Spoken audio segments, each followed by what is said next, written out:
বর্তমান সময়ে আলেম ওলামাদের, ছাত্র জনতার রাজনীতির ব্যাপারে সচেতন হওয়াটা ফরজে আইন, খুব জরুরি।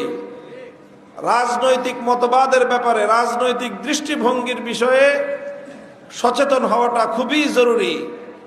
রাজনৈতিক বিষয়ে আমাদের অসচেতনতার সুযোগেই সমাজে ধান্দাবাজ নেতৃত্ব, দখলদারিত্ব প্রতিষ্ঠিত করে। ভালো লোকগণ রাজনীতির ব্যাপারে অসচেতন থাকার কারণেই সমাজের মধ্যে অসৎ নেতৃত্ব সৃষ্টি হয়। এই অসৎ নেতৃত্ব সমাজে অন্যায় পাপাচারের সয়লাভ ঘটায়, সমাজকে ধ্বংস করে। এই ধ্বংস করার জন্য যেমনিভাবে এই অসৎ লোকগুলো যেমন দায়ী, সৎ লোকগুলো এই জায়গা থেকে দায়ী যে তারাই অসৎ লোকদেরকে সুযোগ সৃষ্টি করে দেয়।